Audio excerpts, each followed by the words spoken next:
तो हेलो दोस्तों, आज हम लेकर के आए इलेक्ट्रोमैग्नेटिक इंडक्शन पूरा चैप्टर एक वीडियो में। एक ही वीडियो में हम इलेक्ट्रोमैग्नेटिक इंडक्शन पर बात करेंगे। क्या? Electromagnetic induction.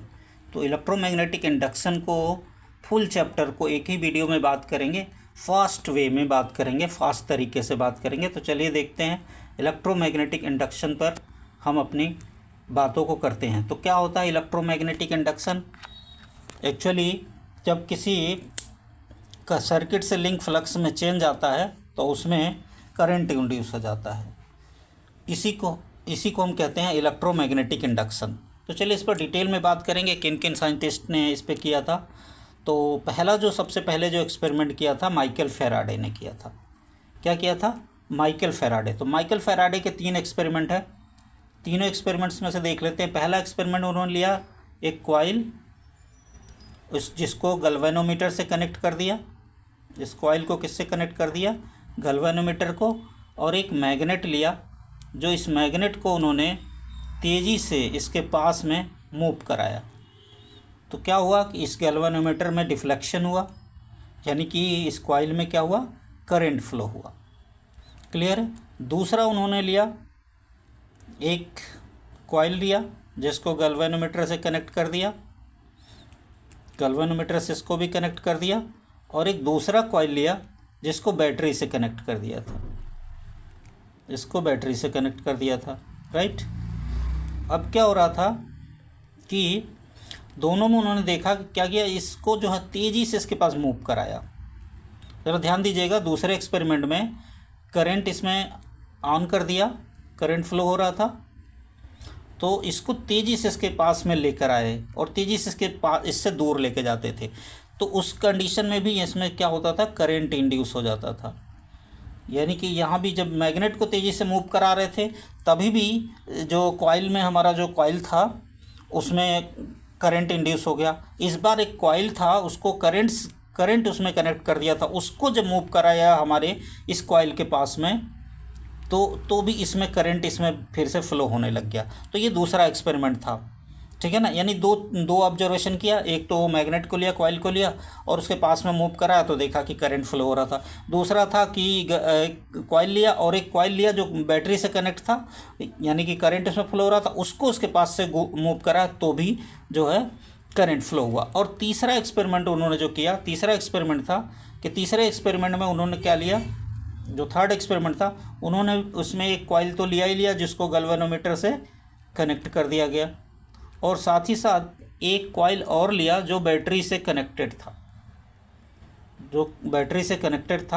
और साथ ही साथ इसमें एक की लगा हुआ था,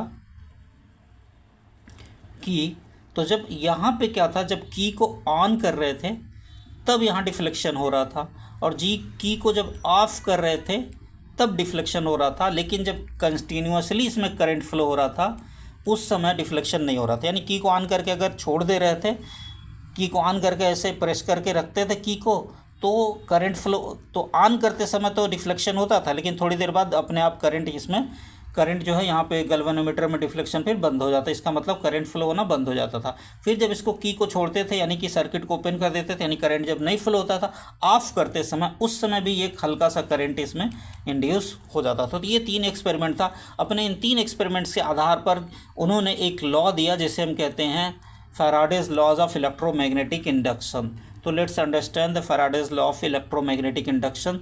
तो फैराडे के 2 लॉ दिए थे। फर्स्ट लॉ बात करें तो according to the first law, if whenever there is change in magnetic flux linked with a circuit, whenever there is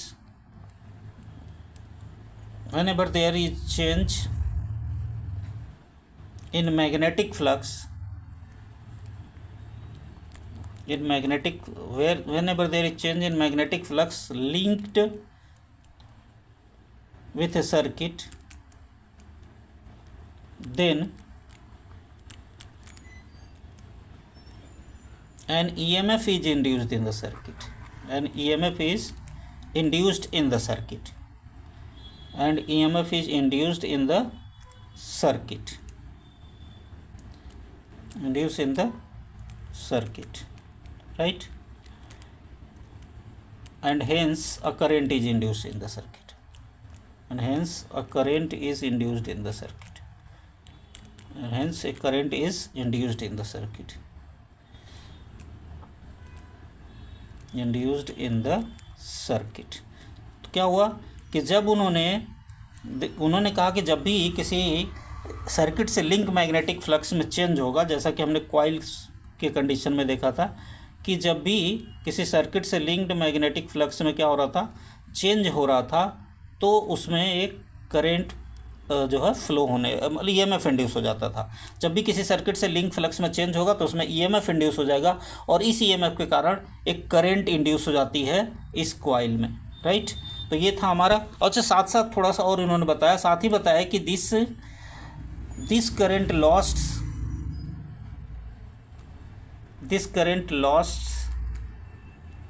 only till there is change in magnetic, till only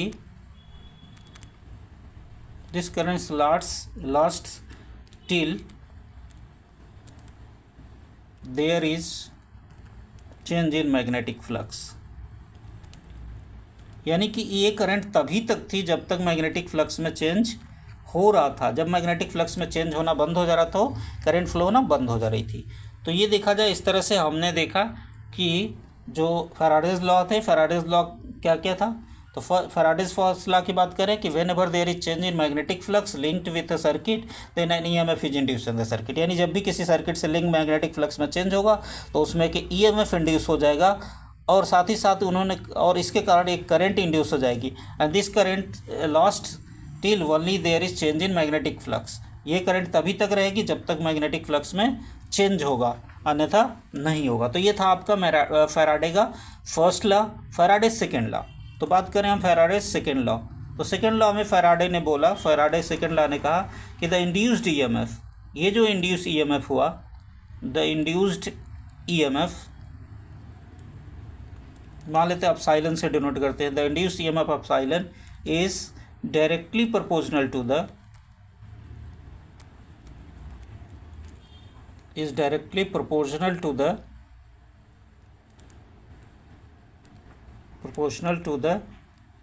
rate of change of magnetic flux, rate of change of magnetic flux। उन्होंने कहा कि ये जो EMF है, induce EMF है, it is directly proportional to the rate of change of magnetic flux. यानी कि अब साइलन अगर है और फ्लक्स जो है अगर फाई है तो D phi by D T, यानी time rate of change of magnetic flux. जो अपसाइलन था, epsilon is directly proportional to, उन्होंने बताया क्या होगा, epsilon is directly proportional to the D phi by D T, या आप delta phi by delta T भी इसे लिख सकते हो। क्लियर है। अब इन्होंने कहा कि epsilon is directly proportional to D phi by D T, यानी कि इन्होंने कहा कि अपसाइलन इज इक्वल टू, अगर हम लगाएं अपसाइलन इज इक्वल टू हो जाएगा हमारा k d phi by D t, right. अब के की वैल्यू जो है प्रैक्टिकली 1 होती है, ये एक प्रोपोर्शनलिटी कांस्टेंट है और यूनिट के इस प्रकार चूज करते हैं कि के की वैल्यू क्या आती है, 1 आती है। Then epsilon is equal to हो जाएगा d phi by D T.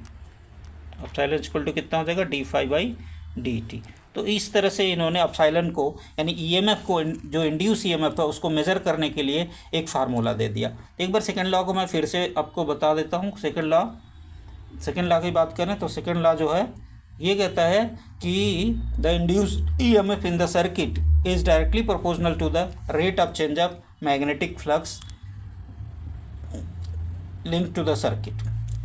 यानी कि epsilon is directly proportional to D phi by D t, that is epsilon is directly proportional to d phi by dt, therefore epsilon is equal to हो जाएगा k d phi by dt, where k is a proportionality constant and we choose the unit in such a way that k is equal to 1, then epsilon is equal to d phi by dt। तो इस तरह से हमने देखा कि second law में उन्होंने कहा कि epsilon is equal to क्या होगा, d phi by dt। तो ये रहा फैराडेज के लॉ। अब फैराडेज लॉ के बाद हम चलते हैं आगे, तो हमारा जो हो जाएगा अगला लॉ है और वो है लेंस लॉ। कौन सा लॉ, लेंस लॉ। लेंज साहब ने इसके बाद फैराडे के लॉ में कुछ सुधार करते हुए, कुछ ऐड करते हुए, सुधार नहीं करते हुए बल्कि कुछ एडिशनल चीज़ें बताई फैराडेज लॉ में, तो जिसे हम कहते हैं लेंज लॉ। तो देखा जाए लेंज लॉ क्या कहते हैं। तो लेंज लॉ में लेंज साहब ने बताया कि according to the Lenz law,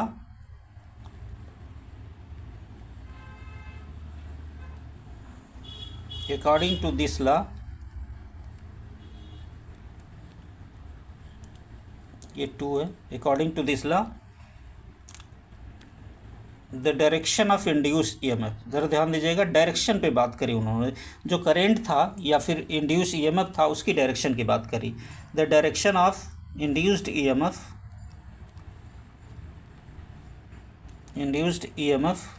and induced current, और जो इंड्यूस ईएमएफ थी और इंड्यूस्ड करेंट था उनकी डायरेक्शन की बात करी। The direction of induce EMF induce current is in a way, is in such a way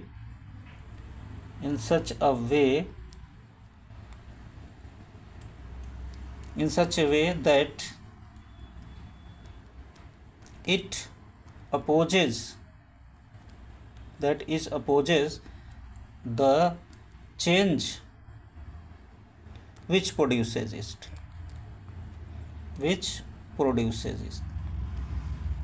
normally ये क्या था, उन्होंने कहा कि द इंड्यूस ईएमएफ और the induce current, the direction of induce EMF और the direction of induce current is in such a way that it opposes the change which produces it, या it opposes the cause which produces it. यानी उन्होंने कहा कि जिस कारण ये induce EMF पैदा हो रहा है या जिस कारण ये इंड्यूस करंट पैदा हो रही है उसी चीज़ का ये विरोध करती है। तो यानी कि जो इंड्यूस ईएमएफ है या इंड्यूस करंट है उसी चीज़ का विरोध करती है जिसने इसको खुद पैदा किया है। क्लियर है? या दैट इज करके हम कह सकते हैं कि अर्थात if induced EMF is due to the motion of magnet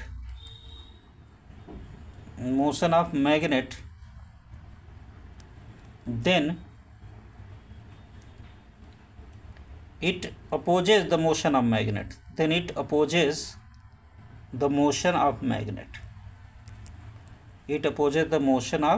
magnet, तो ये क्या करेगा, मैग्नेट के मोशन को अपोज, यानी कि लेंज लॉ यही कहता है। लेंज साहब ने कहा कि मान लेते हैं कि ये कॉइल हमारा है और हम मैग्नेट को इसके पास में लेकर के आ रहे थे ना, मैग्नेट को पास में लेकर आ रहे थे या फिर मैग्नेट को दूर लेकर के जा रहे थे। तो जब मैग्नेट को पास में लेकर आ रहे थे तो इंड्यूस ईएमएफ इस तरह से होगा कि यहाँ नॉर्थ पोल इंड्यूस हो जाएगा और इस नॉर्थ पोल की वजह से एक रिपल्सन फोर्स लग जाएगा और ये क्या करेगा, उसे अपोज करेगा। यानी कि जो इंड्यूस ईएमएफ होगा, जो यहाँ पे जो करंट होगी यहाँ पे, तो ज़रा देखिए यहाँ पे अगर करंट की बात करें तो एंटी क्लॉकवाइज डायरेक्शन में होगी। कौन से डायरेक्शन में होगी? एंटी क्लॉकवाइज डायरेक्शन में यहाँ पे करंट फ्लो होने लगेगी, ताकि इस वाले छोर से अगर देखोगे आप यहाँ पे सिर करके, चेहरे को करके, तो यहाँ एंटी क्लॉकवाइज डायरेक्शन में दिखेगी करंट, ठीक है ना। और इस वाले में साउथ पोल, यानी कि इस एंड पर जो है कॉइल के हमारे एक एंड पर जो है, कॉइल के एक एंड पर क्या होगी, कॉइल के एक एंड पर देखा जाए तो करंट जो है कॉइल के एक एंड से देखेंगे साउथ पोल हो जाएगा, एक एंड पर नॉर्थ पोल हो जाएगा। इस तरह से ये क्या करेगा, अपोज करने लगेगा, यानी मोशन को ही रोकने लग जाएगा। करंट इंड्यूस हुई किसके कारण? मोशन ऑफ द मैग्नेट, तो मोशन ऑफ द मैग्नेट को ही ये रोकने के लिए इस तरह से करंट सेटअप हो जाएगा या इस तरह से ईएमएफ सेटअप हो जाएगा कि वो उसी को रोकने लग जाता है, यानी कि यहाँ नॉर्थ पोल इंड्यूस हो जाएगा जो उसको रोकने लगेगा। अच्छा, इसी को अगर हम दूर लेके जाते, फॉर एग्जाम्पल अगर मैग्नेट को दूर लेके जाते तो ऐसे कंडीशन में जो है दूर जाते समय यहाँ पे नॉर्थ पोल है, मान लेते हैं यहाँ साउथ पोल है, अब ये मैग्नेट हमारा दूर जा रहा है, ऐसे केस में यहाँ साउथ पोल तुरंत इंड्यूस हो जाएगा और वो क्या करेगा, अट्रैक्ट करने लगेगा, अपनी तरफ क्या करेगा, अट्रैक्ट करने लगेगा। तो इस तरह से ये जो फोर्स होगा यहाँ अट्रैक्टिंग फोर्स होगा, यानी अट्रैक्टिंग फोर्स लग जाएगा इधर नॉर्थ पोल, यानी कि जो करंट की डायरेक्शन होगी वो क्या हो जाएगी, उल्टे हो जाएगी तुरंत ही। जैसे ही दूर जाने लगा दूर तुरंत उल्टे हो जाएगी, यानी कि ये दूर जाने का विरोध करने, यहाँ पास आने का विरोध कर रही थी तो यहाँ दूर जाने का विरोध कर रही थी। तो इस तरह से लेंस साहब ने बताया कि जो इंड्यूस ईएमएफ है या इंड्यूस करंट है उसी चीज़ का विरोध करती है जो इसे खुद पैदा करती है। तो ये रहा लेंस साहब का। अच्छा, अब थोड़ा सा एक डिस्कशन यहाँ पे और कर लेते हैं, एक छोटा सा और चलिए एग्जाम्पल ले लेते हैं, उसके बाद करते हैं। दूसरा एग्जाम्पल मान लेते हैं, इंड्यूस करंट वाला था दूसरा, एक हमारा ये करंट है, सॉरी ये हमारा कॉइल है जिसमें गैल्वेनोमीटर कनेक्ट है, एक दूसरा कॉइल है जिसमें कि करंट फ्लो हो रहा है, इसको बैटरी से ये कनेक्टेड है, राइट। अब ये बैटरी से कनेक्टेड है, यहाँ की मान लेते हैं रहेगा। तो अगर ये बैटरी से कनेक्टेड है तो ऐसे केस में क्या हो गया कि जब इसमें करंट मान लेते हैं यहाँ पे इंड्यूस हुई, राइट, सॉरी करंट यहाँ पे फ्लो हो रही है और चेंजिंग करंट, तो जैसे ही इसमें करंट चेंज होगी तुरंत ही क्या होगा, इसमें करंट इंड्यूस होगा, लेकिन इसकी डायरेक्शन इस तरह से होगी कि इस वाले करंट को क्या है, स्लो डाउन कर देगी। यानी कि इसमें जो करंट इंड्यूस होगी उसकी जो डायरेक्शन इस प्रकार होगी कि वो हमारे जो मान लेते हैं इसको प्राइमरी कॉइल कह लो, इसको सेकेंडरी कॉइल, इसको हम सेकेंडरी कॉइल मान लेते हैं, यस इसको सेकेंडरी कॉइल। तो जो प्राइमरी कॉइल है उसमें जब करंट चेंज होगा तो इसमें सेकेंडरी कॉइल में करंट इस तरह से इंड्यूस होगा कि जो उस करंट का अपोज करेगा, यानी उस करंट में चेंज होने का क्या कर देगा, अपोज करेगा। तो ये था लेंस साहब। अब इसमें क्या होता है कि अब थोड़ा सा समझ लेते हैं कि ये जो लेंस लॉ है it is according to the Lenz law is according to the law of conservation of energy, law of conservation of energy के अकॉर्डिंग होता है ये। तो जरा देखिए कैसे law of conservation of energy के अकॉर्डिंग होता है। जैसा कि हम मैग्नेट वाला एग्जाम्पल लिए थे, तो जब हम मैग्नेट वाला एग्जांपल लिए थे तो हम देख रहे थे कि यहाँ पे नॉर्थ पोल इंड्यूस हुआ था, हमारा मैग्नेट का नॉर्थ पोल जब पास में था, ठीक है। अगर साउथ पोल होगा तो यहाँ साउथ पोल इंड्यूस हो जाएगा, तो आप अपने हिसाब से देख लेना कौन से पोल को आप बना रहे हो, हम इधर साउथ पोल या नॉर्थ पोल। अब क्या होगा, इसका मतलब जो इस रिपल्सन फोर्स के अगेंस्ट में, ये जो रिपल्सन फोर्स है, इलेक्ट्रोमैग्नेटिक रिपल्सन फोर्स है, इसके अगेंस्ट में हमें इसे आगे बढ़ाने के लिए वर्क डन करना पड़ेगा। क्या करना पड़ेगा, वर्क डन, ठीक है ना। We have to do a work against this repulsive force.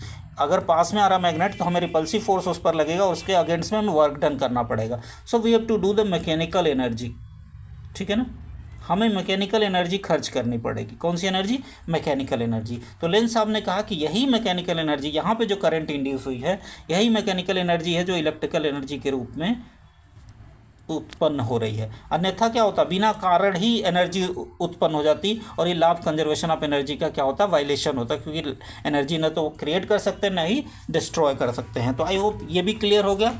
अब हम बात करेंगे लेंस साहब के लेंस लॉ। अब method of changing EMF, method of changing EMF क्या क्या है कि मेथड जिससे हम ईएमएफ को चेंज कर सकता हूँ। तो चलिए देखिए, सबसे पहले हम मैग्नेटिक फ्लक्स को जान लेते हैं जल्दी से। आप पहले से जानते हो फिर भी हम थोड़ा सा हल्का सा इंट्रोडक्शन देते हैं। मैग्नेटिक फ्लक्स क्या होता है कि the number of magnetic field lines passing perpendicular to the surface of a area.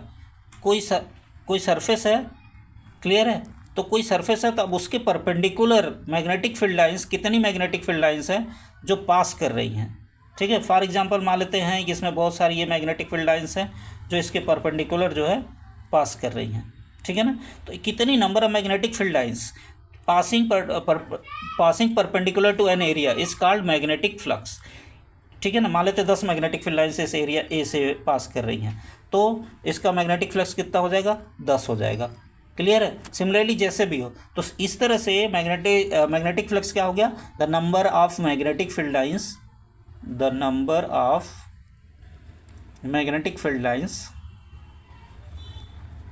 number of magnetic field lines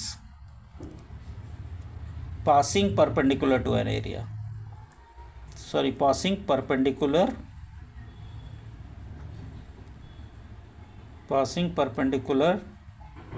to the surface of the area, passing perpendicular to the surface of the area। देखिए surface के perpendicular होगा, area के perpendicular नहीं, क्योंकि area का vector जो होता है खुद उसी डायरेक्शन में होता है। अगर यहाँ एरिया वेक्टर हम बनाएं, एरिया वेक्टर को अगर हम बनाएं तो देखेंगे कि एरिया वेक्टर जो है वो उसी डायरेक्शन में होता है। एरिया वेक्टर किसी और डायरेक्शन में नहीं होता, बल्कि ये इसी परपेंडिकुलर ही रहता है। किसी एरिया का वेक्टर जो है एरिया के सरफेस के परपेंडिकुलर होता है। तो यहाँ पे अगर देखा जाए इस कंडीशन में, तो इसका मतलब ये हुआ मैग्नेटिक फील्ड जो है रेड कलर से जो दिख रही है, ये मैग्नेटिक फील्ड जो है वो एरिया वेक्टर के ही डायरेक्शन में है। तो हमेशा जब भी डिफाइन करते समय ये नहीं कहिएगा परपेंडिकुलर टू द एरिया, आपको हमेशा ये देखना है कि perpendicular to the surface of the area, यानी कि the number of magnetic field lines passing perpendicular to the surface of the area. तो सरफेस के परपेंडिकुलर होता है, एरिया के परपेंडिकुलर नहीं होता, ध्यान रहे, क्योंकि एरिया वेक्टर क्वांटिटी और एरिया जो डायरेक्शन होती है वो उसके सरफेस के परपेंडिकुलर होती है। तो आई होप क्लियर होगा मैग्नेटिक फ्लक्स। अच्छा, मैथमेटिकली से डिफाइंड एज द, इसको मैथमेटिकली कैसे डिफाइन करते हैं? तो mathematically it is defined as the product of, तो ज़रा देखें, mathematically it is defined as the, यार इट इज़, या सिंपली आप कह सकते हो it is defined as the product of area, product of magnitude of area, product of area and the component of magnetic field, the component of magnetic field, the component of magnetic field which is perpendicular to the surface of area, which is perpendicular to the, which is perpendicular to the surface of area, which is perpendicular to the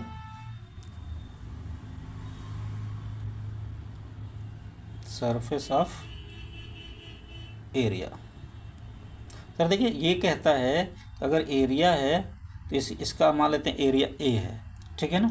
अब magnetic field जो इसके perpendicular मान लेते हैं, perpendicular नहीं है, मान लेते हैं इसका ये जो एरिया वेक्टर है वो कुछ इस डायरेक्शन में है और मैग्नेटिक फील्ड जो है इस डायरेक्शन, मान लेते हैं एन कैप, एरिया वेक्टर को हम मान लेते हैं एन कैप और ये मैग्नेटिक फील्ड, तो दोनों एक ही डायरेक्शन में नहीं है। तो इसका मतलब हुआ कि हमें मैग्नेटिक फील्ड का वो कंपोनेंट लेना होगा जो एरिया वेक्टर की डायरेक्शन में हो, जो एरिया वेक्टर के क्या हो, डायरेक्शन में हो। थोड़ा सा फिगर हम बना लेते हैं इसको ताकि आपको क्लियर समझ में आ जाए।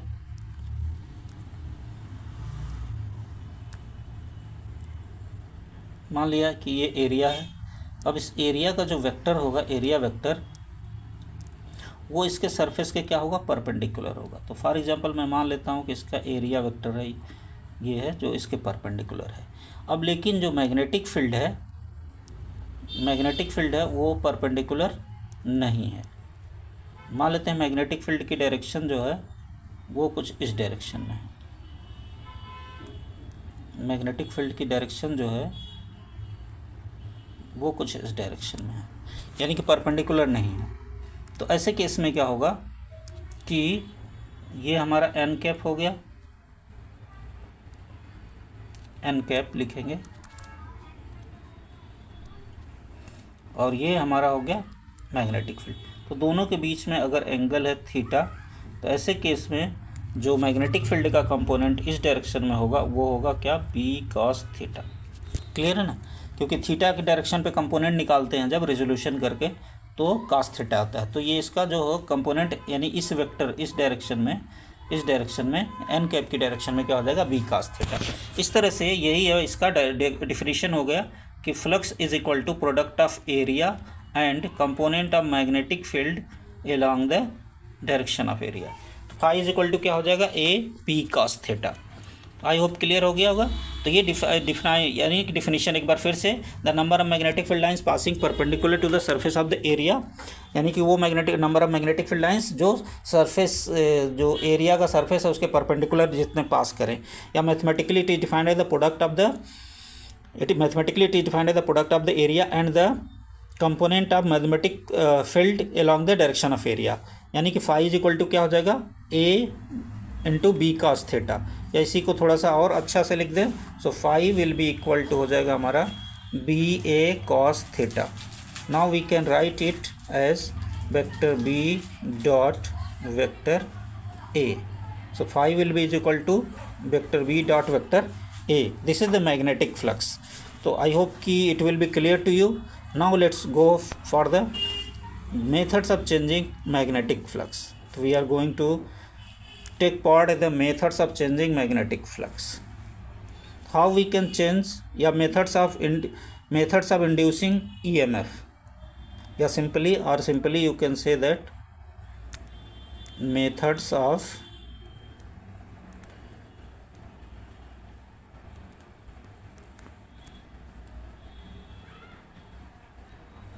methods of inducing EMF. Since we know that epsilon is equal to होता है delta phi by delta T, या D phi by D T जिसको आप कहते हो, delta phi by delta T. तो यदि फ्लक्स में चेंज होगा तो एप्सिलॉन में चेंज होगा।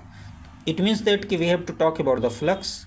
So phi will be equal to होता है BA cos theta. So there will be three ways. If we change the magnetic field, if we change the area of the loop या circuit, and if we change the orientation यानी कि angle, इन तीन तरीके से हम लोग जो है EMF को इंड्यूस कर सकते हैं। मेथड ऑफ इंड्यूसिंग EMF यानी कि ये इंड्यूस्ड EMF को कैसे हम क्या कर सकते हैं, प्रोड्यूस कर सकते हैं। तो तीन तरीके से हो सकता है। तो पहला हो गया हमारा by changing magnetic field, by changing magnetic field,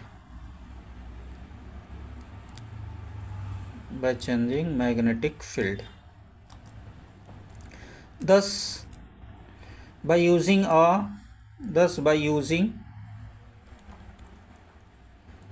variable magnetic field,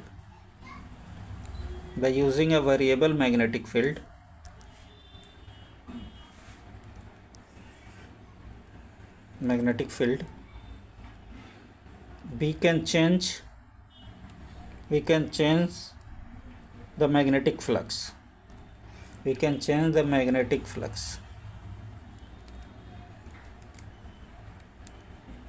and hence we can produce induced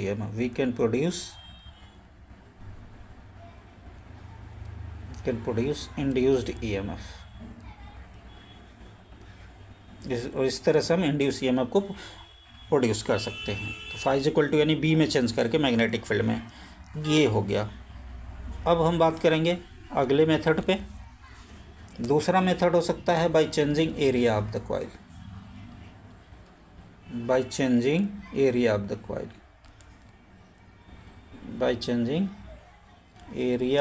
coil, अब कॉइल की एरिया को जो है चेंज कर सकता हूँ।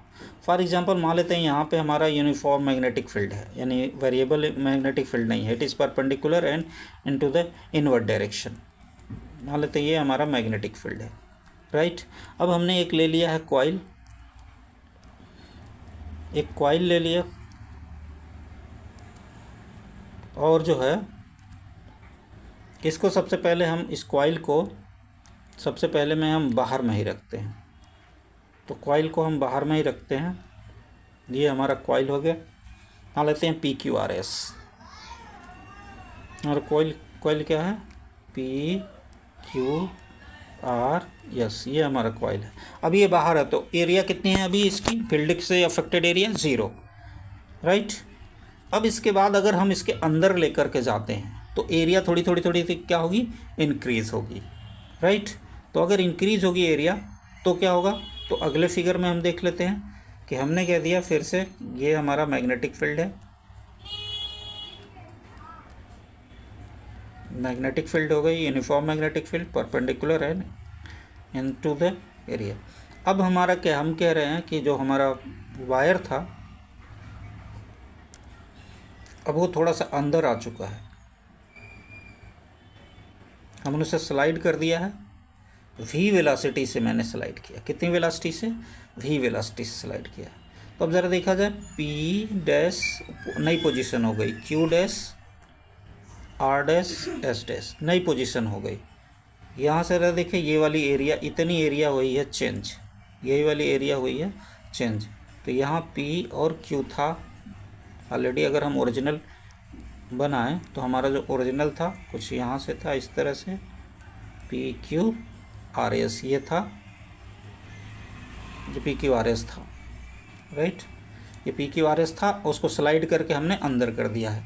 तो ये वाली एरिया जो है यही ये एरिया इतने इंक्रीज हुई, तो इस एरिया को हमें निकालना हो। मान लेते हैं पी क्यू जो है ये पी एस या क्यू आर को हम मान लेते हैं एल। तो suppose P S equal to Q R equal to L. तो हम लिखेंगे क्या, इसमें क्या क्या लिखना है, सबसे पहले लिख लेते हैं। अब ये एरिया चेंज हुई, और एरिया चेंज होगी मैग्नेटिक फील्ड में, सर्किट की एरिया चेंज हुई, तो सिंपली आप समझ सकते हो कि क्या होगा, करंट इंड्यूस होगा ही होगा। तो चलिए आप देख लेते हैं, सपोज कर लेते हैं क्या क्या बातें हैं। तो सपोज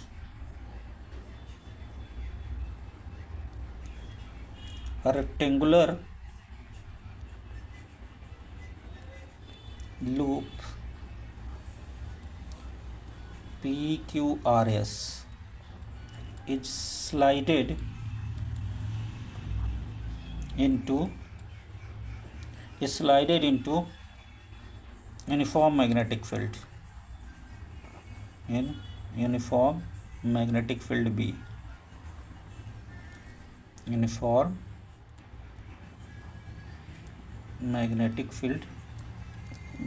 field B, यानी बी जो यूनिफॉर्म मैग्नेटिक फील्ड है इसी में जो है किया गया है। And uniform and perpendicular, uniform which is perpendicular, ऐसे लिख दीजिए, which is perpendicular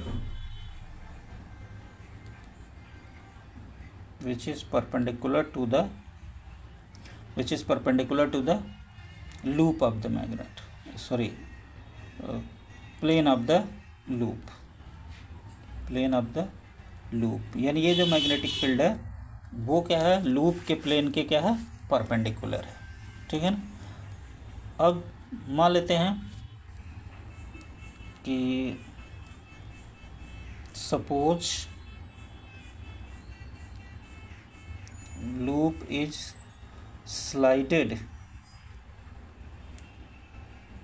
into magnetic field. थोड़ा सा कुछ बातों को लिख लेते हैं। Loop is slided into magnetic field with velocity v, यानी कि हम इसको v वेलोसिटी से आगे बढ़ा रहे हैं। Then after time dt, distance travelled, distance moved, तो dt टाइम में कितना डिस्टेंस से मूव करेगा, तो ज़रा देखें, velocity into time is equal to होता है डिस्टेंस, तो वेला v इंटू डी टी। तो इस तरह से अगर हम अपने फिगर में देखें, अब हम अपने फिगर में जाएं देखने, तो देख रहे हैं कि एक बार फिर से देख लेते हैं, फिगर में चलेंगे हम।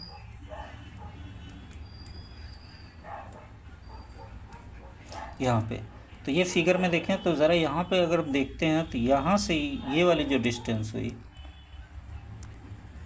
यहाँ से लेकर के ये वाली डिस्टेंस, यही तो अंदर आई है, तो ये वाली डिस्टेंस कितनी हो जाएगी, v इंटू डी टी, यानी ये वाली डिस्टेंस कितनी हो जाएगी, v इंटू डी टी, यानी यस और ये बात करें हम यस डैश एस की बात करें, एस डैश ये है, यहाँ पे क्या है एस डैश है, और ये एस है, यहाँ पे क्या है एस है, तो एस डैश एस जो डिस्टेंस होगा वो कितना होगा, v इंटू डी टी। अब इसका एरिया निकालना हो तो ये P S into S S dash, तो यानी कि therefore change in area, तो हम कह सकते हैं कि therefore change in area in time D T, in time D T. तो मान लेते हैं डी ए है small area, it will be equal to ये इक्वल टू हो जाएगा हमारा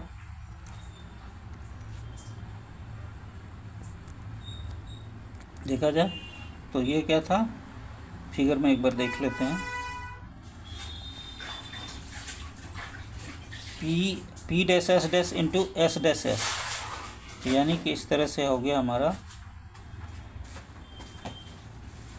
पी डैश एस, तो डी इक्वल टू क्या होगा, P dash S dash into yes dash yes. तो पी डैश एस को हमने एल मान लिया है और ये हो जाएगा वी इंटू डी टी, यानी कि एल वी डी टी। ये कितना आ गया? L V D T. ये आ गया हमारा एरिया डी ए, कितना आ गया? L V D T. चलिए तो आगे हम बात करेंगे, तो आगे बात कर लेते हैं हम। तो ये निकल गया हमारा वेलोसिटी, ठीक है ना। अब चेंज इन फ्लक्स, तो चेंज इन फ्लक्स, तो phi is equal to D phi is equal to हो जाएगा हमारा B D A area, B D A cos, यहाँ 0 ले लेते हैं या 90 डिग्री, सॉरी 180 डिग्री हो सकता है, क्योंकि हमने कहा था ना जो सरफेस है वो परपेंडिकुलर है, तो सरफेस परपेंडिकुलर है, इसका मतलब जो एरिया वेक्टर है उसी डायरेक्शन में है, राइट। तो we B D A cos 0, therefore D phi will be equal to B D A. Now we have to go to put the value, हम वैल्यू को पुट कर लेते हैं। तो जब वैल्यू को पुट करेंगे तो ये हो जाएगा हमारा D phi will be equal to B L, क्या था? L V D T, L V D T, यही था हमारा डी ए एरिया, तो B L V D T हो गया। Now induced EMF, induced EMF from Faraday second law, epsilon will be is equal to हो जाएगा Lenz law और Faraday law दोनों को, अपसाइलन इज इक्वल टू हो जाएगा minus D phi by D T. जब लेंज लॉ लगाएंगे तो लेंज लॉ में ये माइनस लगा देते हैं लेंज लॉ की वजह से, तो अपसाइलन इज इक्वल टू हो जाएगा minus D phi by D T. तो पुट द वैल्यू, वैल्यू को पुट करें, so epsilon is equal to हो जाएगा minus D by D T of phi की जो वैल्यू है हमारा B L V D T. So D T का डिफ्रेंसिएशन क्या हो जाएगा? 1 हो जाएगा। सो अपसाइलन इक्वल टू हो जाएगा माइनस बी एल वी। तो ये ईएमएफ होगा जब अंदर आएगा, यानी एरिया में इंक्रीज आएगा तो नेगेटिव होगा। अच्छा, अगर हम एरिया उसको बाहर निकालें तो यही epsilon equal to B L V positive हो जाएगा। ये जो वैल्यू है कितनी हो जाएगी? पॉजिटिव हो जाएगी, ठीक है ना। इसे हम कहते हैं motional EMF. It is also called motional EMF because it is produced due to the motion of the coil, loop के मोशन के कारण या कॉइल के मोशन के कारण जो है ये इंड्यूस हुआ है, इसलिए इसे हम क्या कहते हैं? मोशनल ईएमएफ भी कहते हैं। तो ये रहा हमारा दूसरे, यानी कि हम दूसरा तरीका जो था कर सकते हैं। इंपॉर्टेंट है डेरिवेशन भी, आई होप आपको क्लियर होगा। तो एक बार डेरिवेशन को 1 शॉट में मैं कर देता हूँ ताकि आपको 1 शॉट में एक नज़र में आपको याद हो जाए। तो हमने कहा था कि मान लेते हैं एरिया जो है, जो डिस्टेंस होगा, जो डिस्टेंस मान लेते हैं वो डी था, डिस्टेंस डी था, तो डी इज इक्वल टू हो गया था V into D T. Therefore area जो हमने निकाल लिया तो डी इज इक्वल टू हो जाएगा एल, मान लें लेंथ को एल माना था हमने, जो ऊपर एल वी डी टी, और जब एरिया निकल गया तो हमने फाई निकाल लिया था, तो ये हो जाएगा तो बी इंटू डी ए का 0 वैल्यू तो 1 हो जाएगा, तो B L V D T ये आ गया था हमारा क्या? फाई की वैल्यू आ रही थी। और नाउ ईएमएफ, हमने कहा कि ईएमएफ इज इक्वल टू होता है minus D phi by D T, तो minus D phi by D T, so EMF epsilon is equal to हो जाएगा minus D by D T of the, ये D T है, D by D T of phi की value है B L V D T, यही था। Now D T से D T की वैल्यू जो है वो 1 हो जाएगा, differentiation of T with respect to T 1 हो जाता है। तो इस तरह से हो गया ये हमारा, यानी डी टी का टी में B L V minus B L V, तो अपसाइलन की वैल्यू, ये डेरिवेशन हो गया। अब चलिए हम अगला है कि बाई चेंजिंग द ओरिएंटेशन, अगले टॉपिक की बात करें तो हम कह सकते हैं अगला टॉपिक हमारा है बाई चेंजिंग ओरिएंटेशन, यानी inducing EMF by changing orientation, यानी inducing EMF by changing orientation, by changing orientation.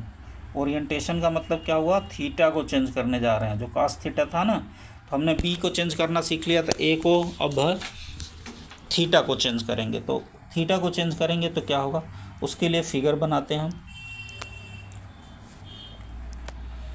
उसके लिए हम क्या करते हैं, मान लिया कि हमारा एक रेक्टेंगुलर लूप ले लिया हमने। कैसा ले लिया, एक रेक्टेंगुलर लूप ले लिया, राइट। अब इस रेक्टेंगुलर लूप में देखा जाए,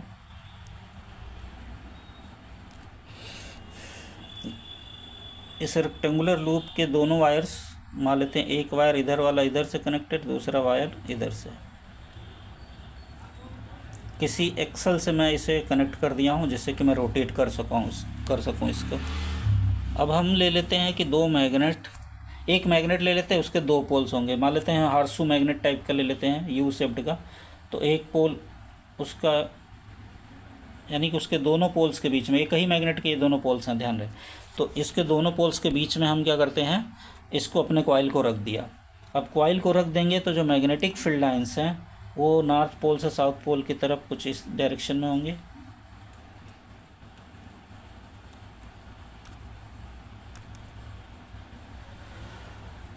मैग्नेटिक फील्ड लाइंस को कुछ इस डायरेक्शन में हम दिखा देते हैं।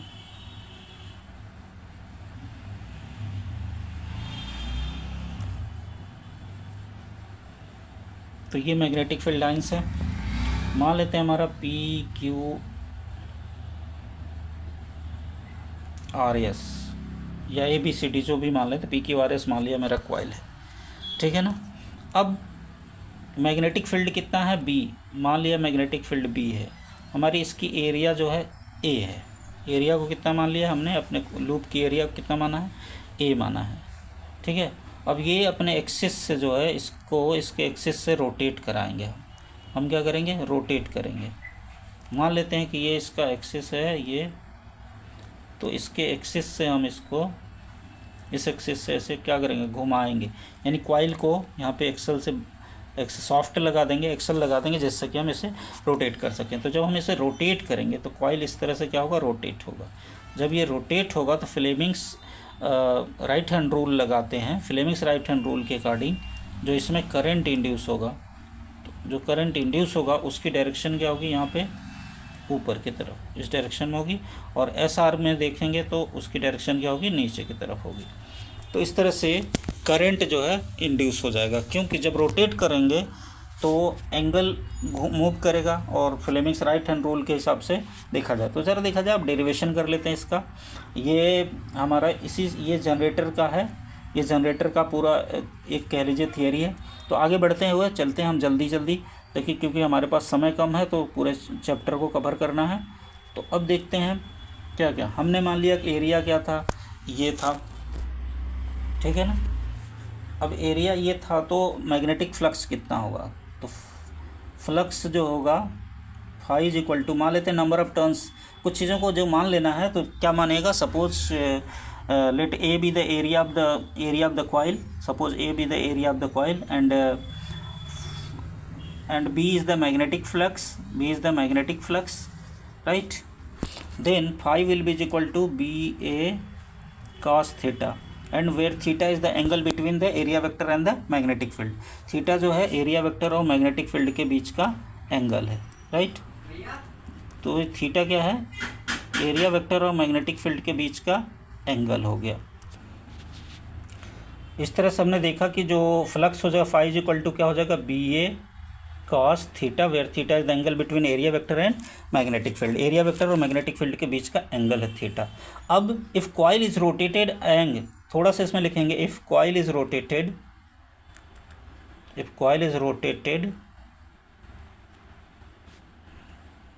with angular velocity,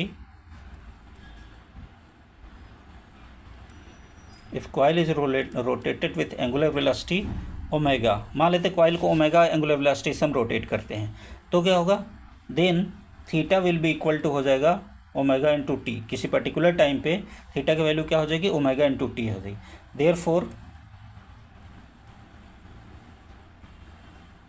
therefore flux phi is equal to हो जाएगा हमारा BA cos omega T. Theta की जगह क्या हो जाएगा, omega T, right. Now from Faraday's second law, Faraday के सेकेंड लॉ से देखा जाए induced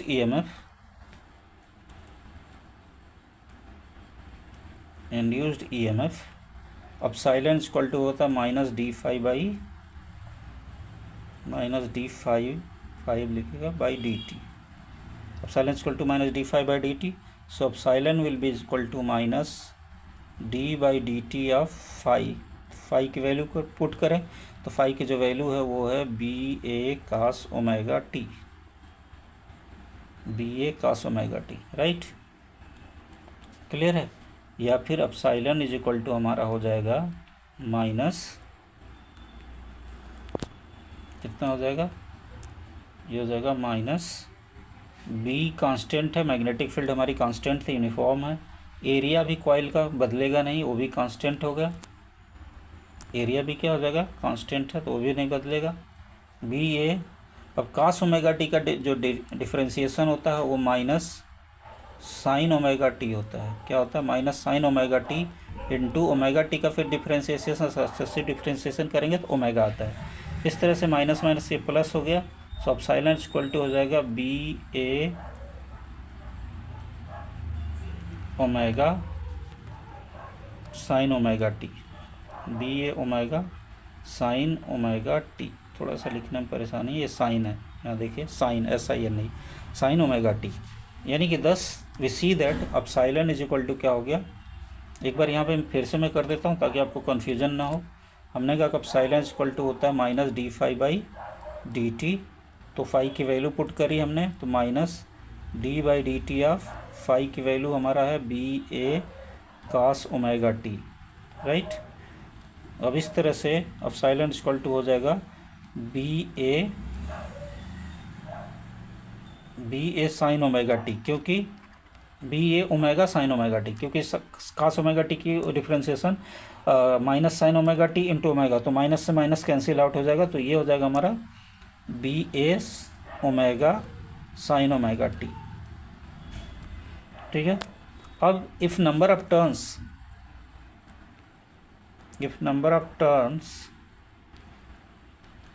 in coil be n, then induce EMF. तो इंड्यूस EMF जो है n टाइम इंक्रीज कर जाएगा. तो induce EMF epsilon equal to हो जाएगा N B A omega sine omega T. Right. Epsilon equal to हो जाएगा N B A omega sine omega T. इस तरह से ज़रा देखा जाए तो मैक्स EMF यानी कि मैक्सिमम EMF, जो मैक्सिमम EMF होगा वो साइन थीटा की वैल्यू पे, साइन थीटा की मैक्सिमम वैल्यू 1 होता है. इसका मतलब मैक्स EMF हो जाएगा, अपसाइलन 0 से लिखते हैं, तो अपसाइलन 0 इक्वल टू हो जाएगा एन बी ए ओमेगा, बस साइन ओमेगा टी की वैल्यू क्या हो जाएगी 1. इसका मतलब 10 we can right,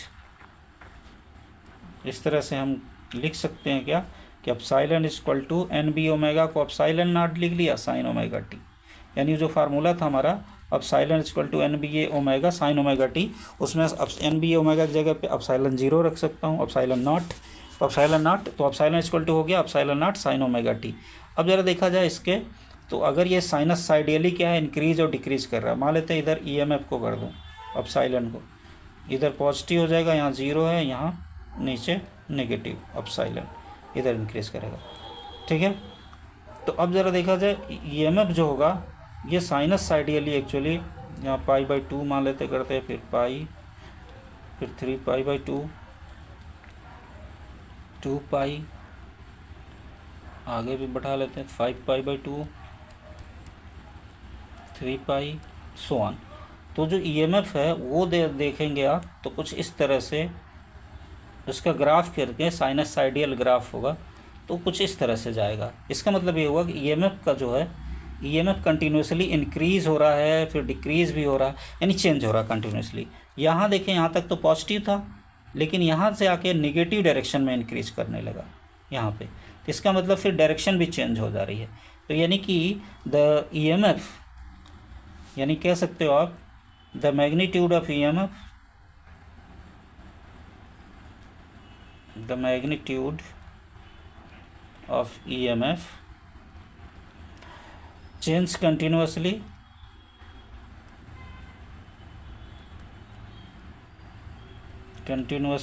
and direction change periodically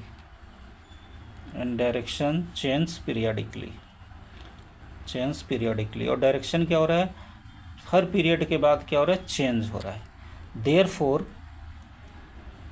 this EMF is called, this induced EMF is called, this induced EMF is called, इसको हम क्या बोलते हैं, अल्टरनेटिंग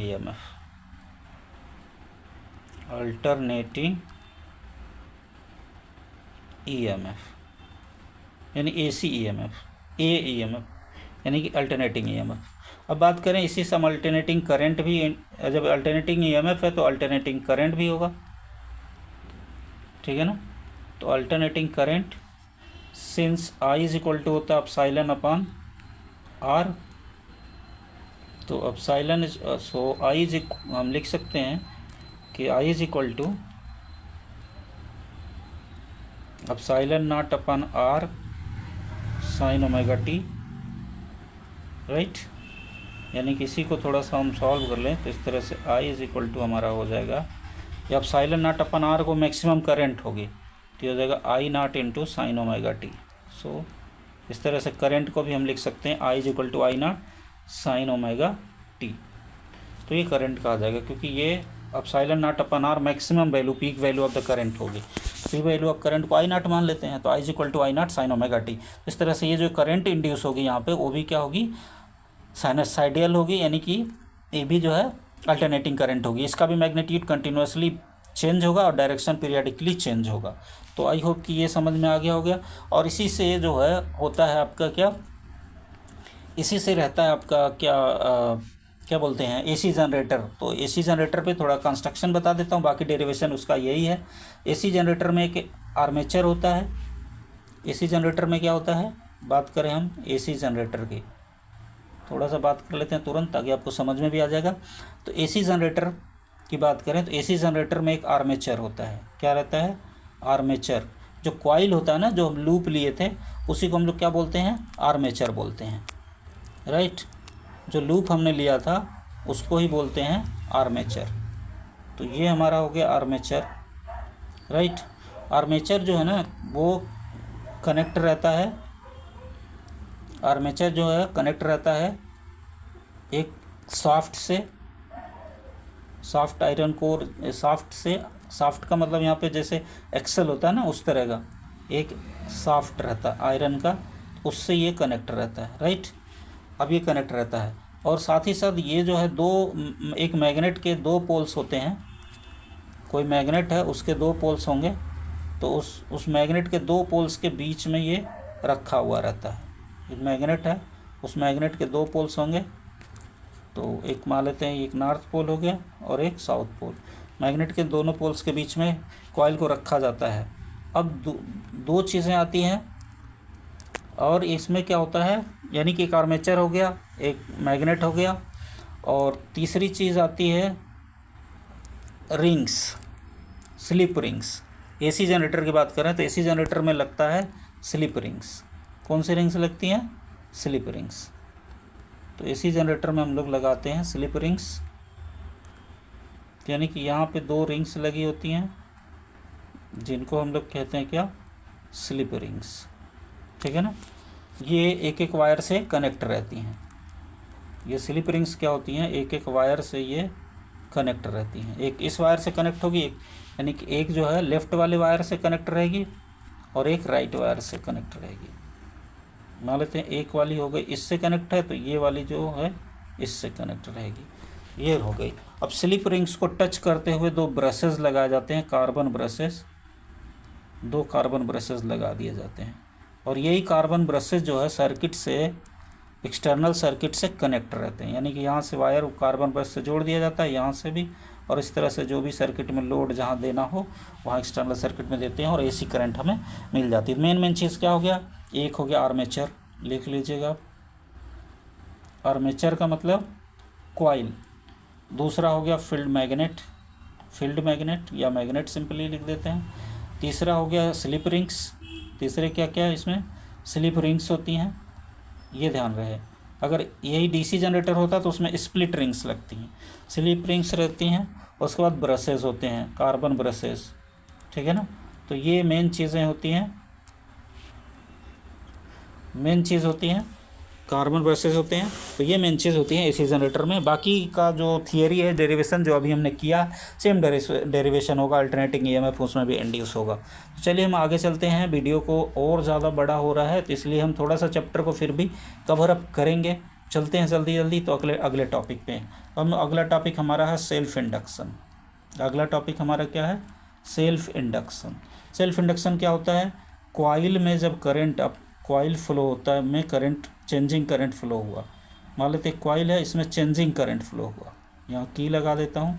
तो जब चेंजिंग करंट आई फ्लो होगा तो अब इसके अपने ही चेंजिंग करंट के कारण इससे एसोसिएटेड फ्लक्स में क्या आ जाता है, इससे एसोसिएटेड जो मैग्नेटिक फ्लक्स है उसमें क्या आ जाता है, चेंज आ जाता है। इसके अपने ही करंट के कारण इससे एसोसिएटेड फ्लक्स में चेंज आ जाता है और इसमें एक अपोजिट डायरेक्शन में एक करंट इंड्यूस हो जाती है।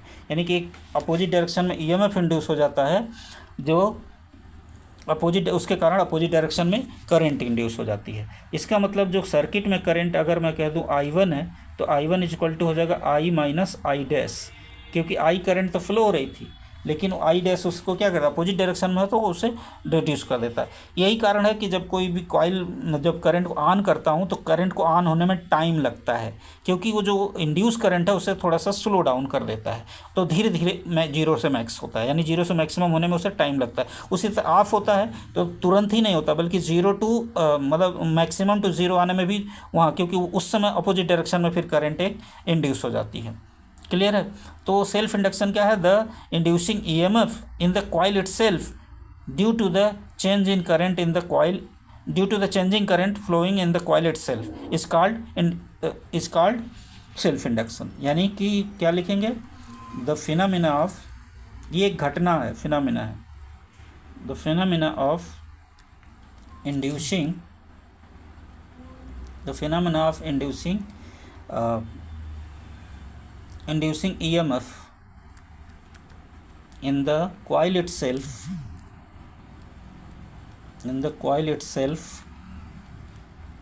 due to changing current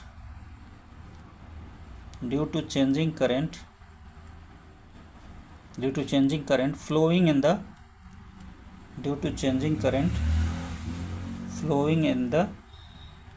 coil itself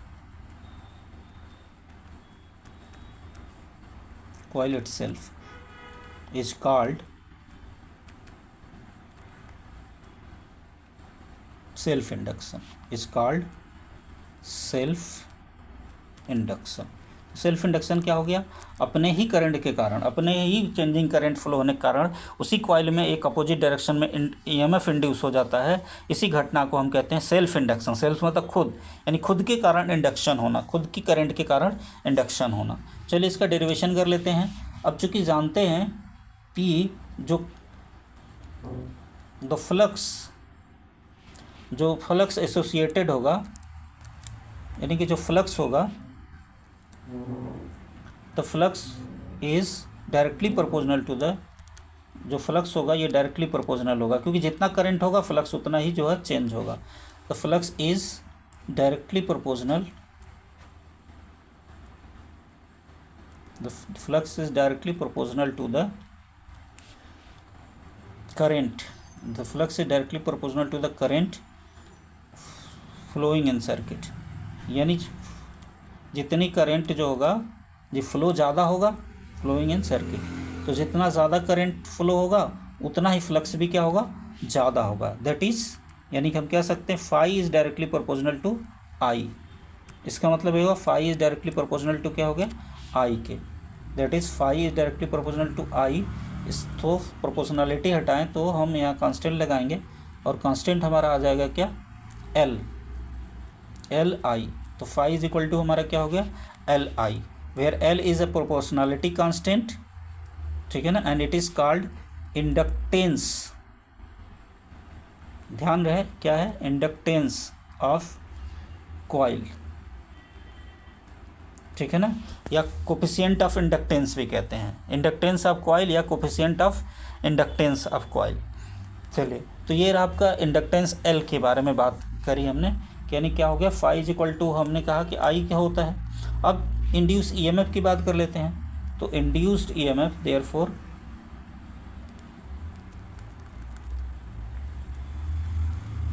बात करें इंड्यूस्ड ईएमएफ, तो अब साइलेंस इक्वल टू होगा minus D phi by D T, यही होता है ना। तो induce EMF epsilon is equal to minus D phi by D T, तो इसकी वैल्यू पुट कर देता हूँ, तो minus D by D T of phi, phi की वैल्यू है L I, therefore epsilon is equal to हो जाएगा minus L D I by D T. तो ये सेल्फ इंड्यूस ईएमएफ को निकालने के लिए फार्मूला आ गया, minus L D I by D T. Clear है, तो ये रहा आपका डेरिवेशन। अब थोड़ा सा इंडक्टेंस के बारे में बात कर लेते हैं। इंडक्टेंस ज़रा देखें, इंडक्शन और इंडक्टेंस में अंतर है।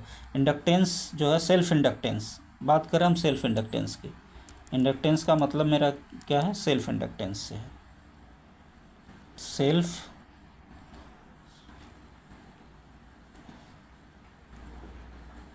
सेल्फ इंडक्टेंस, ठीक है। तो सेल्फ इंडक्टेंस की एल की बात कर लेते हैं। तो सेल्फ इंडक्टेंस जो है किसकी बात कर लेते हैं, सेल्फ इंडक्टेंस की। तो ज़रा ध्यान देंगे, तो एल, तो since phi is equal to क्या होता है, एल आई, क्या होता है, एल आई। तो when I is equal to 1 ampere, अगर आई इज इक्वल टू कितना हो जाए, 1 एम्पियर हो जाए, then phi is equal to कितना हो जाएगा, एल के। इसका मतलब कि एल की डिफिनीशन आ गई, the magnetic flux linked with the या associated with the coil itself when unit current flows in the coil, यानी कि the magnetic flux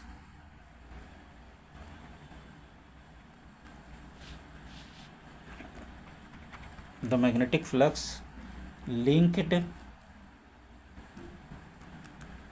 with the coil itself when unit current flows in coil is called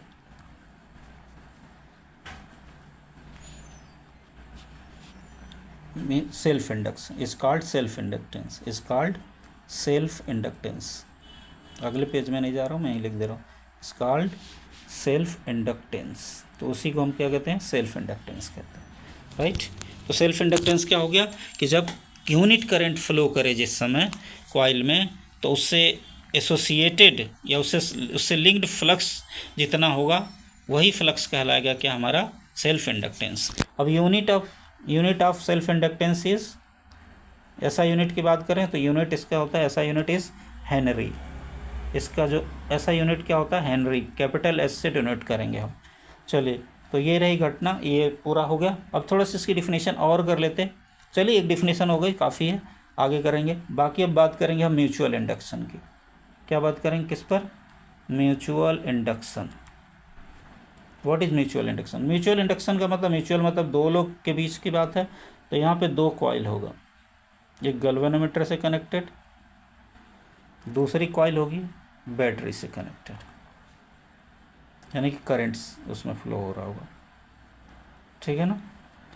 तो इसको हम, जो battery से connected होती है उसका नाम हम रखेंगे प्राइमरी कॉइल। ये हमारी कॉइल पी हो गई, और दूसरी हो गई सेकेंडरी कॉइल। यस, तो जब प्राइमरी कॉइल में करंट चेंज होता है तो सेकेंडरी कॉइल से लिंक्ड एसोसिएटेड फ्लक्स में चेंज होता है, जिसके कारण सेकेंडरी कॉइल में भी जो है करंट इंड्यूस हो जाता है, ठीक है ना। इसे हम कहते हैं म्यूचुअल इंडक्शन। और फिर इसमें जब चूँकि करंट इंड्यूस हुआ तो इसके फ्लक्स के कारण फिर प्राइमरी में भी जो है करंट इंड्यूस हो जाता है। तो इस पूरी घटना को हम म्यूचुअल इंडक्शन कहते हैं। यानी सबसे पहले प्राइमरी में करंट फ्लो हुआ, जिसकी वजह से सेकेंडरी में करंट इंड्यूस हुआ।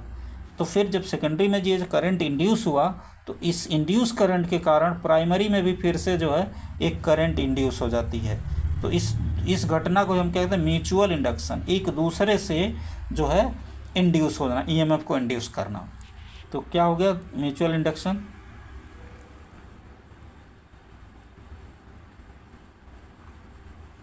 The phenomena of inducing EMF in secondary coil, the phenomena of inducing EMF in secondary coil due to changing current in primary coil, due to changing current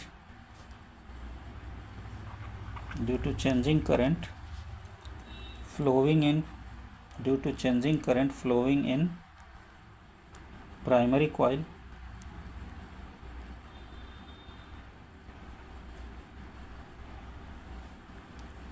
and hence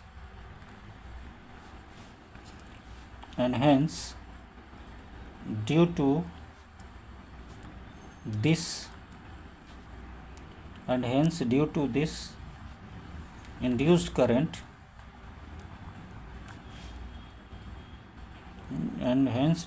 induced current an EMF and a current is induced in primary coil.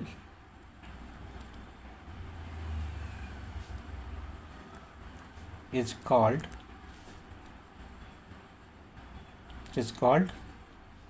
Mutual induction. तो ज़रा देखिए mutual induction थोड़ा समझ लेते हैं। इसी को हम क्या कहते हैं? Mutual induction. तो म्यूचुअल इंडक्शन एक घटना है जिसमें प्राइमरी कॉइल, मान लेते हैं इसको मैं अभी बना दिया, इसको बैटरी से कनेक्ट कर दिया, ये प्राइमरी कॉइल हो गई। दूसरी हमारी हो गई सेकेंडरी कॉइल जो गैल्वेनोमीटर से कनेक्टेड है। अब दोनों में ही यहाँ पे होता है, प्राइमरी कॉइल में चेंजिंग करंट के कारण सेकेंडरी कॉइल में इंड्यूस हो गया। मान लेते हैं यहाँ करंट आई था और यहाँ पे करंट जो है ना आई डैश, यहाँ पे जो करंट इंड्यूस हुआ वो आई डैश है। अब इस आई डैश के कारण इसमें फिर से एक करंट जो है आई डबल डैश, एक करंट आई डबल डैश यहाँ पे फिर से इंड्यूस हो जाएगी। समझ में आई बात? यानी आई डैश तो इंड्यूस हुई इसमें, लेकिन इस आई डैश के कारण फिर से प्राइमरी में भी एक अपोजिट डायरेक्शन में करंट जो है यहाँ पे इंड्यूस हो जाएगी। यानी आई तो यहाँ पे था ही पहले से। तो इस घटना को पूरी घटना को कहते हैं म्यूचुअल इंडक्शन। तो ध्यान रहे, आधा नहीं बताना है। यानी कि the phenomena of inducing EMF in the secondary coil due to changing current in the primary coil, and hence due to this induced current, changing induced current या changing induced EMF, and EMF is induced in the primary coil। यानी पहले primary में current से flow हुआ secondary में, और secondary में ये जो इंड्यूस हुआ इसके कारण प्राइमरी में भी जो है करंट इंड्यूस हो गया। तो इस घटना को कहते हैं हम लोग म्यूचुअल इंडक्शन। अब जो फ्लक्स होगा यहाँ पे, वो करंट अगर यहाँ आई फ्लो हो रही है तो इससे एसोसिएट फ्लक्स जो फाई होगा it is directly proportional to I यहाँ भी होगा। तो थस हम कह सकते हैं कि flux is directly proportional to current I, क्योंकि फ्लक्स उतना होगा। So phi will be is equal to यहाँ पे है एम आई, यहाँ पे जो कांस्टेंट होगा M I, where M is the proportionality constant and it is called mutual inductance. इसे हम कहते हैं म्यूचुअल इंडक्टेंस। यम हमारा क्या है? Mutual inductance. तो ये क्या हमारा है? Mutual inductance. आज क्लियर है? तो ये हमारा हो गया म्यूचुअल इंडक्टेंस। चलिए अब इस पर थोड़ा सा ईएमएफ इंड्यूस कितना होगा? म्यूचुअल ईएमएफ इंड्यूस, तो ईएमएफ इज इक्वल टू तो minus D phi by D T. तो इसकी वैल्यू पुट कर देते हैं, तो अब साइलेंट इज इक्वल टू हो जाएगा minus D by D T of phi की वैल्यू है हमारा एम आई, देयर फोर अब silent induce EMF value minus M d I by D T. तो ये इंड्यूस ईएमएफ म्यूचुअल इंडक्शन में कितना इंड्यूस ईएमएफ होगा उसके डेरिवेशन है। अब ज़रा म्यूचुअल इंडक्टेंस की बात कर लेते हैं। ज़रा देखें जो म्यूचुअल इंडक्टेंस है, तो म्यूचुअल इंडक्शन और म्यूचुअल इंडक्टेंस दो अलग अलग चीज़ें हैं। म्यूचुअल इंडक्शन जो है एक कांस्टेंट म्यूचुअल इंडक्शन जो है एक जो है फिनोमिना है, घटना है, और म्यूचुअल इंडक्टेंस जो है, जो म्यूचुअल इंडक्टेंस है ये एक कांस्टेंट है, राइट। तो ध्यान रहे mutual induction since phi is equal to हो गया हमारा एम आई, हमने देखा फाई इज इक्वल टू क्या है, एम आई है। तो when I is equal to कितना हो जाए 1 ampere, then phi is equal to कितना हो जाएगा एम, यानी कि the flux associated with the secondary coil when unit current flows in the primary coil is called mutual inductance. ये mutual inductance वही होगा, फ्लक्स के इक्वल होगा, यानी कि the flux linked to the secondary coil, flux linked to the secondary coil when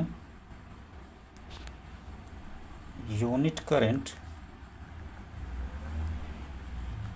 current flows in primary coil is called mutual inductance, is called mutual inductance. यानी कि जब unit current primary coil में flow हो, समझो secondary coil से linked जो flux होगा वही कहलाएगा म्यूचुअल इंडक्टेंस कहलाएगा। अब ऐसा यूनिट की बात करें तो ऐसा यूनिट इसका भी क्या होता है, हेनरी होता है, कैपिटल एस से डिनोट करते हैं। तो ये रहा आपका म्यूचुअल इंडक्टेंस भी कंप्लीट हुआ। इस तरह से हमने कंप्लीट